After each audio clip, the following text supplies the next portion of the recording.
Hola amigos, ¿cómo están? Bienvenidos a esta clase gratuita de CSS Grid. Esta clase se está emitiendo en vivo y luego la vamos a grabar, la vamos a editar. Tenemos más de 400 estudiantes ahorita en vivo, a pesar de que son las 11 de la noche, tenemos más de 400 estudiantes en vivo. Eso es fantástico, en serio. Eso demuestra el poder de la comunidad de The Team. Bueno, vamos a comenzar sin más preámbulos porque hemos estado conversando un buen rato y hablemos de CSS Grid. CSS Grid es el más grande avance de CSS, creo yo, en la década. Después de Flexbox no habíamos visto algo tan blown mind en CSS, en diseño web. Pero para que tú entiendas realmente la evolución, la importancia de CSS Grid, tenemos que entender primero cómo ha evolucionado CSS y cómo ha evolucionado la construcción de layouts. Si no, tal vez no entiendas por qué es tan importante.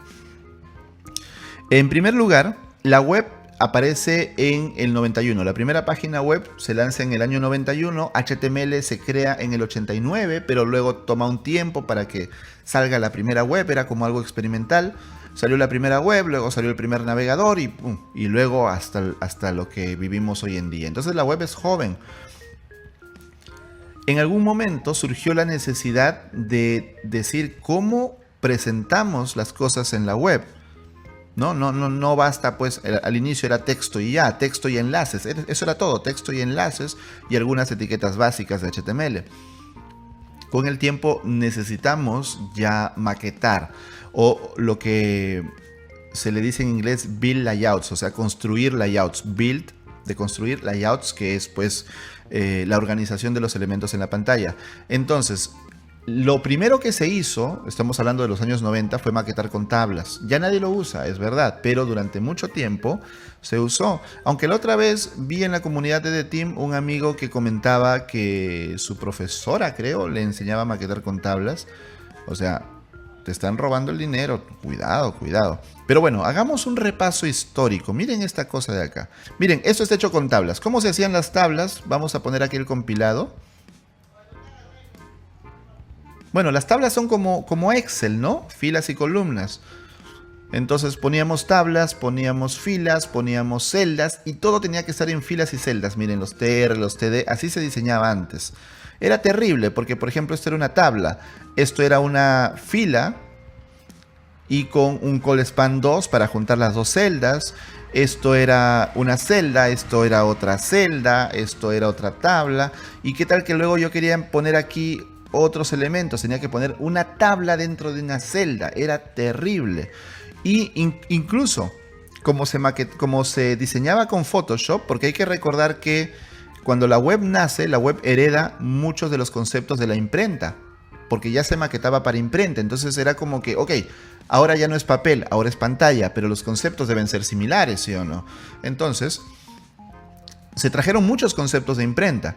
Y entonces los diseñadores gráficos que trabajaban para imprenta empezaron a trabajar haciendo web, haciendo la parte de diseño. Entonces los diseñadores gráficos cogían Photoshop y había una herramienta llamada Slice.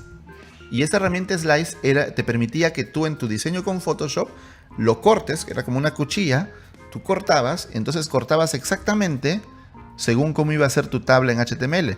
Entonces ya tenías cada pedazo. Cada pedazo tenías y esos pedazos los ponías en una tabla HTML y los ibas juntando y luego se juntaban. Así como, no sé si habrán visto esos letreros gigantescos donde vienen los obreros y pegan pedazos de papel que al final terminan armando un letrero enorme, pero eran retazos. Algo así. Así era la web en un inicio. Pero tenía muchas limitaciones. La principal limitación era que el estilo estaba en el código HTML. Y el código HTML no debe ser para estilos nunca, jamás, jamás. Yo escuché a alguien decir en una plataforma, cuyo nombre no quiero decir, que el H1 era para poner los textos grandes. Y casi me muero porque está loco. HTML es para estructura, no es para estilos. Entonces eso está mal, porque cada vez que quieres cambiar algo en el estilo tienes que tocar tu estructura del documento. No, deberías hacerlo solo con CSS. Tiempo después avanzamos y entramos a Floats. Floats ya no se usa para diseño web o sea, para maquetación, para layouts. Ojo, diferencien layouts, y ese es un concepto básico de diseño web. Layout es cómo posiciona los elementos en la pantalla, ¿ya? Eso es layout. pero hay otras cosas que no son layouts. Por ejemplo, si tú diseñas una tarjeta, si tú diseñas un menú, eso no es layout. Layout es cómo pones cada elemento en la pantalla. El header arriba, el sidebar al costado, etcétera, ¿no? Cómo los distribuyes. Como si fueras un arquitecto y dices, van a haber 2 cuartos. Entonces estos 2 cuartos van a la derecha porque ahí va a llegar el sol. Acá va a haber un pasillo, acá va a haber un patio, ¿no? El arquitecto distribuye el espacio. Igual, como un arquitecto, tú distribuyes el espacio en pantalla. Eso es layout. Cuando ya diseñas el menú, el botoncito, eso no es layout, eso es otra cosa, ¿ya? Entonces, float ya no se usa para layouts. Se sigue usando, sí, pero ya no para layouts. Me acabo de enterar que Bootstrap se acaba de enterar que existe Flexbox. O sea, Flexbox salió hace como 5 años y Bootstrap se acaba de enterar. Claro, pero es el mejor framework de la historia, ¿sí o no? Bueno, Float no estaba mal, pero tenía un gran problema. Mira, ¿cómo hemos hecho esto? Simplemente hemos flotado, ya está más simpático. Hemos flotado el sidebar, este sidebar de acá donde está este menú y este contenido los hemos flotado. Miren, float left. Si yo le quito este float left, aparece uno debajo del otro. Ok, pero no basta con el float left, sino que también había que ponerle un ancho a cada uno. Si yo le quito este 25% y este de acá, ¿ven? Igual, por más que diga float left, yo necesitaba ponerle un ancho a cada uno. Muy bien, pero el mayor problema, había 2 problemas con float. Uno, muy fácil de solucionar, que era la caída de los floats. La famosa caída de los floats que se resolvía con un overflow hidden. Porque si yo quito esto, miren qué pasó. ¿Vieron cómo se comprimió todo? ¿Y vieron cómo el footer subió? ¿Vieron? Yo le vuelvo a poner overflow hidden y todo se acomoda. Una locura total de floats. Pero bueno, no viene al caso porque eso ya es diseño web antiguo que ya no se usa. Solo es como un repaso histórico. Pero eso era fácil de resolver. Había otro problema grande con float, que eran las alturas de las columnas. A ti te parece que estos dos son iguales, pero ¿qué pasa si yo quería que el sidebar tenga un background? Ahí te vas a dar cuenta. Que realmente las alturas no son iguales. Las alturas en float dependen del contenido. ¿Qué tal que yo quito esto del visitante? Miren, eres el visitante, lo quito. Miren, ¿ven? Ahora es más pequeño este lado, ¿no? Esta columna es más pequeña. Porque depende del contenido. No había forma de hacer alturas iguales. Yo me acuerdo mucho cuando Foundation presentó su funcionalidad para hacer alturas iguales. Y era, le ponías clases a las columnas.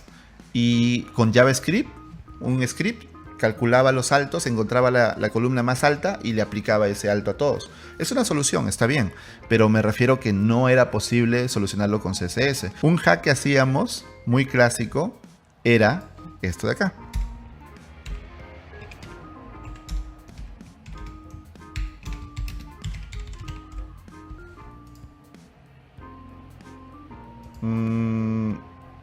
No, esto no es acá, es en el page, es en el contenedor.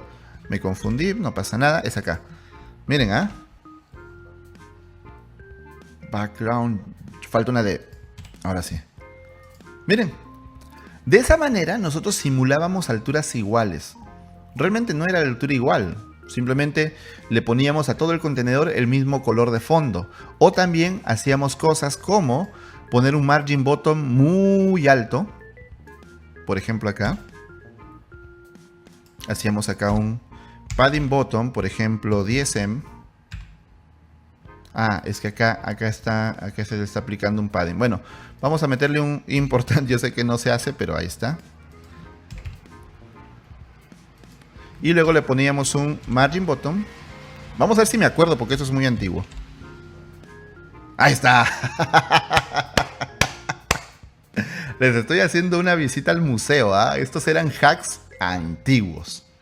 Llega Flexbox y la cosa se pone ya muy linda. Cuando yo aprendí Flexbox dije, wow, esta cosa es hermosa.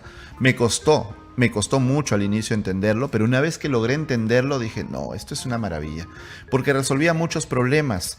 El principal problema, las alturas, y el otro problema era la alineación vertical. Con Flexbox puedes alinear vertical y eso era increíble. Era imposible repito, imposible alinear verticalmente elementos en CSS antes de Flexbox. Había muchos hacks, igual que el hack que les he mostrado para los floats, así.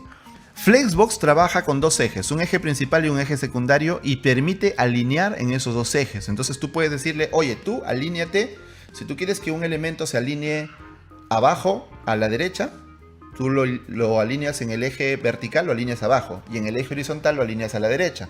Entonces se va abajo a la derecha. Fantástico, ¿no? Entonces tú puedes poner los elementos donde tú quieras, eso era una maravilla.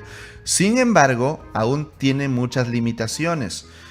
Una de ellas es que todo, aunque tiene dos ejes, esos dos ejes solamente sirven para alinear, pero no sirven para distribuir. ¿A qué me refiero con distribuir?